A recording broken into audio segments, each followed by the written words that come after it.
प्रमुखज्यू, हाम्रा अग्रज सरहरू र सबै ठाउँबाट हाम्रो सङ्घीय नगरपालिकाको प्रत्येक तहबाट प्रतिनिधित्व गर्ने गुरुजीहरूमा हार्दिक नमस्कार गर्न चाहन्छु। आज हामी यो 4औं त्रैमासिक बैठक आर्थिक वर्ष 1980 को शिक्षा सम्बन्धी नीति र कार्यक्रम सम्बन्धमा यी सुझाव सङ्कलन प्रक्रिया कार्यक्रममा जोडिएका छौँ। यो महत्त्वपूर्ण कार्यक्रम हो। यहाँ जिम्मेवार सरहरू आउनुभएको छ, प्रहरीको उपस्थिति छ। तपाईहरु आफ्नो विद्यालयमा नियमित स्टाफ मिटिङ गर्नुहुन्छ। त्यहाँका भाइ बहिनीसँग जोडिएर पठन पाठनमा डे टु डे तपाईहरु त्यहाँ रहनुहुन्छ। दैनिक प्रशासन त्यो चलिरहेको हुन्छ। अब त्यहाँका शिक्षक स्टाफहरूको गुनासो तपाईहरु प्रहरीले यहाँ ल्याएर राख्ने थलोहरूमा यो चिरिन्छ र अहिले 3 महिनामा एकचोटि सायद मिटिङ गरिन्छ होला। अब यो आवश्यकता भयो भने प्रमुख प्रशासकले 2 महिना गर्नुहोस् भन्नुभएको छ। झन् आवश्यक पर्यो भने महिनामा एकपटक गर्न सकिन्छ र मिटिङ गर्दा प्रायः अथवा शुक्रबार कुनै समयपछि विद्यालयमा असर नपर्ने गरी मिटिङ राख्यो भने त्यो राम्रो होला। जस्तो आज तपाईले 11 बजे टाइम मन्जु म्याडमले दिनुभयो। हाम्रो कार्यव्यवस्था प्रमुख प्रशासकको कार्यव्यवस्था कारण तपाईले थोरै समय हामीले ओझेलमा पायौँ। तपाईहरु यहाँ आउनुहुन्छ। अब शिक्षकको दरबन्दी कम छ तर विद्यालयमा त्यहाँ कक्षा छुटेको अनुभव भएको छ। त्यस्तो नहोस्, त्यसको लागि समय एकदमै हेरेर शुक्रबार पर्यो भने शुक्रबार पनि 2 बजेपछि 3 बजेपछि मिटिङ गर्दा बेस्ट होला। त्यो तपाईको ध्यान दिनु जरुरी छ। तपाईहरुको त्यो डिमान्ड जुन छ तपाईले गरेका कुराहरू त्यो एकदमै सान्दर्भिक छन्, मैले बुझेको छु। तर शिक्षा तर्फ राज्यले हेर्ने नीति, चाहे संघीय सरकार होस्, चाहे प्रदेश सरकार, चाहे स्थानीय सरकारबाट शिक्षालाई के कस्तो किसिमको बजेट विनियोजन गर्नुपर्छ भनेर राज्यको तर्फबाट अहिलेसम्म वास्तवमा ध्यान पुग्न सकेको छैन। त्यो हामीले बुझेका छौँ। अब शिक्षक दरबन्दीको कुरा आइरहेको छ। आजभन्दा 2 वर्ष 3 वर्ष अगाडि अघिल्ला जनप्रतिनिधि साथीहरूको तर्फबाट भएको निर्णय अहिलेसम्म कार्यान्वयन हुन सकेको छैन। हामी भर्खरै निर्वाचित आएको करिब 1 महिना हुन थाल्यो। 3 वर्षसम्म शिक्षक दरबन्दी, मिलान, समायोजन, रिक्तता, सरुवा, सहमति केही पनि हुन सकेको छैन। त्यसैले यहाँ ठुलो राजनीति छ, मैले बुझेको छु। त्यसैले राजनीतिलाई अलिक पर फालेर, त्यो क्षेत्रलाई अलिक पर फालेर फ्राकिलो मनले यसलाई सहज कसरी गर्न सकिन्छ भन्नेमा तपाईहरु बढी चिन्तित हुनुपर्छ। यसको सहजीकरण हुन सक्छ। त्यसको सहजकर्ता भनेको तपाईहरु नै हो, हो, मैले बुझेको छु। तपाईहरु क्लियर रूपमा सहजीकरण गर्न रेडी हुनुहुन्छ भने हामी तुरुन्त गर्न सक्ने सम्भावना छ। तर तपाईहरु सहजीकरण गर्न सहज रूपमा सम्भावना तपाईहरु देख्नु भएको छैन भने हामीले मात्रै चाहेर पनि केही हुन सक्दैन। यो 4 जना बढीले मेयरले, उपमेयरले, प्रमुख प्रशासकले र विभागीय प्रमुखले मात्रै चाहेर यो शिक्षक समायोजन, दरबन्दी, मिलन, चाहिँ सरुवा केही पनि हुन सक्दैन। यो फेरि पुरानै अवस्थामा फर्किन्छ। त्यसैले बढी जिम्मेवारी मैले प्रमुख साथीहरुलाई दिन चाहन्छु, प्रमुख सरहरूलाई दिन चाहन्छु। त्यसैले तपाईहरुको सुझाव, तपाईहरु अब यहाँ महिनामा मिटिङ बस्नुस्। तपाईहरुको सम्पूर्ण सरहरू हुन्छ, नवसरमा चेम्बर सर लगायतको साथीहरु हुनुहुन्छ। तपाईहरु परामर्श गर्नुस् आफ्नो शिक्षालाई कसरी गुणस्तरीय शिक्षा बनाउन सकिन्छ। तपाईहरुको विद्यालयमा कति विद्यार्थीले पठन पाठन गर्छन् 10 मिनेटको बाटोमा अहिले पनि गरेको सकिन्छ। त्यस्तो अवस्था हाम्रो सन्देश नगरपालिकामा छ। मैले अन्तमै सोधेको छु। अन्त पनि मैले हेरेको छु। 5 जना शिक्षकको दरबन्दी छ। शिक्षक विद्यार्थी कति छ भन्दा अहिले गएर हेर्यो भने 5 जना विद्यार्थी छन् भन्ने पनि गुनासो आइसकेको छ। हामी अनुमान गर्छौँ, फर्केर हेर्छौँ, टाढा छैन पुग्छौँ। सबै तपाईहरुको त्यहाँ स्कुलहरुमा कक्षाहरुमा पुगेर कति विद्यार्थी छन् छैनन्, शिक्षकहरु उपस्थिति हुनुहुन्छ हुनुहुन्न, त्यहाँको पठन पाठन दैनिकी कस्तो छ, त्यहाँको विद्यार्थीको अवस्था कस्तो छ, प्रगति छ कि छैन, भौतिक पूर्वाधारको अवस्था कस्तो छ, सबै कुराको चासो हामीले दिन्छौँ। त्यसैले केही दिनपछि हामीले अब यो आषाढको चाहिँ हामी यो चाहिँ केही दिन बसेपछि नीति कार्यक्रम बजेट ल्याउँछौँ। यसपछि हामी धेरै फ्री हुन्छौँ। हाम्रो टिम तपाईहरुको विद्यालयमा आलो पालो गरेर तपाईहरुको विद्यालयमा हामी आउँछौँ। त्यति बेला कति विद्यार्थी छन्, शिक्षक हाजिर हुनुहुन्छ हुनुहुन्न, शिक्षकको पठन पाठन कस्तो छ, तर त्यहाँको विद्यार्थीको भविष्य कस्तो छ, त्यो हेर्नु जरुरी पनि छ।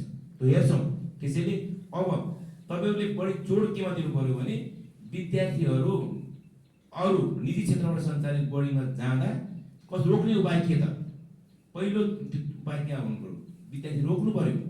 मन्टेसरी क्लास चलाएर हुन्छ कि त्यो चाहिँ बाल शिक्षकहरू हुन्छ, बाल शिक्षिकाहरू हुन्छ, उहाँहरूले सानातिना भाइहरूलाई बढी माया गरेर खोजेर लिएर आएर आफूले अध्यापन गराउने स्कुलमा ती साना साना भाइ बहिनीहरू लिएर आएर क्लास सञ्चालन गरेर हुन्छ कि राज्यको तर्फबाट हामीले माग गर्नुपर्ने कुराहरू के छन् त्यो लिखित रूपमा यहाँ ल्याउनुहोस्, माग्नुहोस्, हामीले पनि घर रोजाउँछौँ।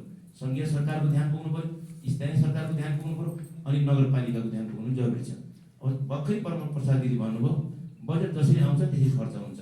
यहाँ खासै बजेटको चाहिँ वास्तवमा छैन। अब हाम्रो स्थानीय स्रोत साधनको कुरा गर्नुहुन्छ भने सन्धिखर्क नगरपालिकाले हामीले राजस्व बाँडफाँड कुरा गर्दा राजस्व उठ्ने लक्ष्य भनेको सङ्घीय सरकारबाट र प्रदेश सरकारमा आउने सशक्त निषेध अनुदानभन्दा 3 करोडको मात्रै हामीले लक्ष्य राखेको छौँ। मात्रै 3 करोड सन्धिखर्क नगरपालिकामा राजस्व उठ्न सक्छ है भनेर हाम्रो चाहिँ टार्गेट छ। त्यो 3 करोड रुपियाँ कतिपय शीर्षकहरूमा कहाँ जान्छ खर्च गर्नुपर्छ, अब कसरी वास्तवमा व्यवस्थापन गर्ने भनेर सन्धिखर्क नगरपालिकालाई व्यवस्थापन गर्न धेरै दौडो छ। अब बाल शिक्षिकाहरू हुनुहुन्छ 8,000 रुपियाँ राज्यले दिएको छ, 7,000 रुपियाँ नगरपालिकाले दिएको छ। उहाँहरू भन्नुहुन्छ 15% राज्यले तलब बढाइरहेको, तपाईँहरू बढाइदिनै पर्छ भन्नुहुन्छ। त्यसपछि लेखापालको यहाँ निवेदन आइरहेको छ, लेखापालले कार्यालय सहयोगी स्वरूपले हाम्रो तलब भएन, 20,000 21,000 कति कार्यालय सहयोगीले बुझ्छ, हामी 15,000 रुपियाँ बुझेर बस्नुपर्ने बाध्यता छ, त्यसको व्यवस्थापन गर्दै भनेर निवेदन आएको छ। त्यो 18 परिस्थिति छ। हामीसँग यदि स्रोत साधन र हाम्रो क्षमताले नगरपालिकाको क्षमताले प्रशस्त ट्याक्स उठ्ने भएको भए हामीले तपाईँलाई सम्बोधन गर्ने रूपमा कुनै कमी कमजोरी हुने थिएन। अब हेर्नुहोस् भरतपुर महानगरपालिकाले यति बेला 150 करोडको चाहिँ टार्गेट बनाएर त्यो राजस्व उठाउँदैछ। हामी 3 करोड उठ्छ कि उठ्दैन भन्ने चिन्ता छ। हामी 3 करोडको चिन्ता गर्छौँ तर अरू पालिका 50 लाख उठ्छ कि उठ्दैन अरू पालिका चिन्तामा छन्। अब उनीहरूले के व्यवस्था गर्न सक्छन् जसले 50 लाख राजस्व उठाउन सक्दैन आफ्नो आन्तरिक स्वरूपबाट उनीहरू कसरी व्यवस्थापन गर्ला। त्यहाँ पनि हामी 3 करोडको चाहिँ राजस्व चाहिँ उठाउँदैछौँ। 3 करोड उठाएर हामीले कहाँ सम्बोधन गर्ने। भरतपुर महानगरपालिकाले जस्तो 150 करोड यदि राजस्व उठाउने टार्गेट मिट गरेको छ, त्यो मिट गरिसक्यो। त्यति पैसा 150 करोड उठाउन सक्ने क्षमता अरू पालिकामा भएको भए हामीले 3 करोड होइन हामीले 5 करोड 6 करोड रुपियाँ पनि उठाउन सक्ने हाम्रो सामर्थ्य भएको भए हामी तपाईँलाई सम्बोधन गर्नको लागि सहज रूपमा गर्ने थिएन। तपाईँले डिमान्ड गर्नुपर्छ एउटा शिक्षक बराबर एउटा ल्यापटप अहिलेको युग सुहाउँदो, अहिलेको आवश्यक सुहाउँदो, वास्तवमा त्यो इन्फर्मेसन टेक्नोलोजीको कुरा गर्नु भएको छ।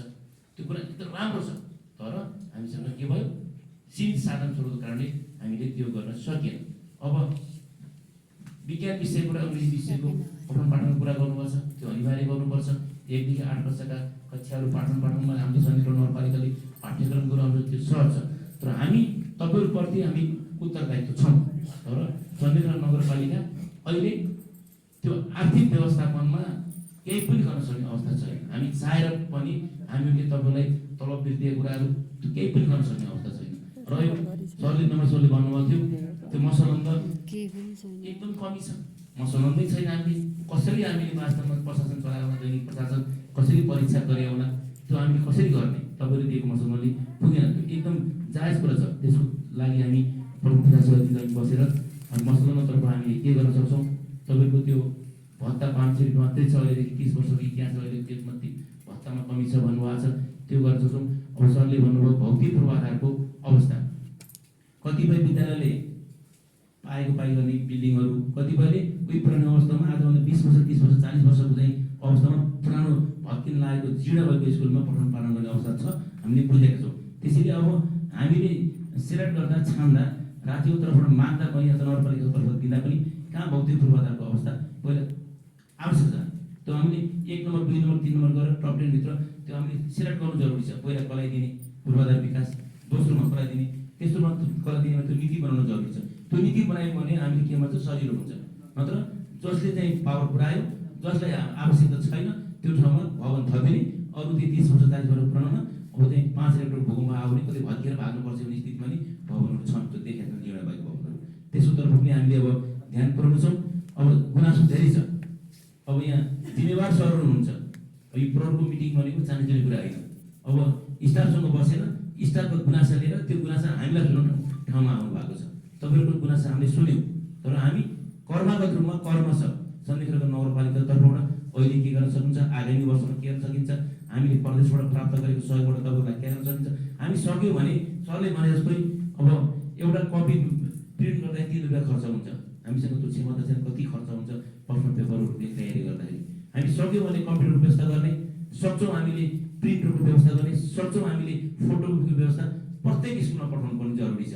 त्यो भयो भने खर्चमा कमी आउँछ, तब मात्रै तपाईँहरूको खर्च वास्तवमा जोगिन्छ। त्यसैले त्योतर्फ पनि हाम्रो ध्यान जानु जरुरी छ। हामी त्यो कुराहरू सल्लाह गर्नेछौँ। त्यसैले आज तपाईँलाई धेरै समय पुऱ्याउनु हामीले कुरायौँ। वास्तवमा हामीले तपाईँसँग वास्तवमा दुखी छौँ, किनभने तपाईँलाई 2 घन्टा 3 घन्टा यहाँ वेटिङ हलमा राखेर यस्तो कार्यक्रम गर्दा हामी पनि दुखी हुनु जरुरी छ। तपाईँ दुखी हुनुहुन्थ्यो।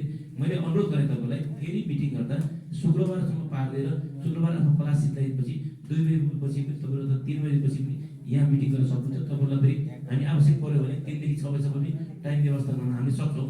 हामी आफ्नो कार्यक्रम सिद्धाएपछि तपाईँसँग आउन सक्छौँ। तपाईँहरूका जुन मागहरू छन्, जहाँ छन् हामीले जायज छन् बुझेका छौँ। सन्धिखोला नगरपालिकाको तर्फबाट हाम्रो ध्यान जानेछ।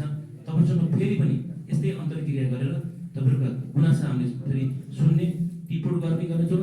तपाईँहरूको स्कुलमा पुगेर हामीले आलो पालो हाम्रो टिम तपाईँहरूको स्कुलमा पुगेर भवनको अवस्था के छ, विद्यार्थीको अवस्था के छ, शिक्षकले कसरी पठन पाठन गर्नुभएको छ, शिक्षक त्यहाँ कसरी खट्नु भएको छ भन्ने कुरा सबै कुरा हामीले त्यो अनुभवबाट रिपोर्ट प्राप्त गरेपछि तपाईँसँग फेरि पनि बसेर तपाईँहरूका समस्यालाई कर्मगत रूपमा यी समस्याहरू समाधानतर्फ उन्मुख हुनेछौँ भन्ने राख्दै आज हामीले बोलाएर विभागीय कर्मीले जुन जिम्मेवारीका साथ आफ्नो बोलाइराख्ने अवसर दिनुभयो।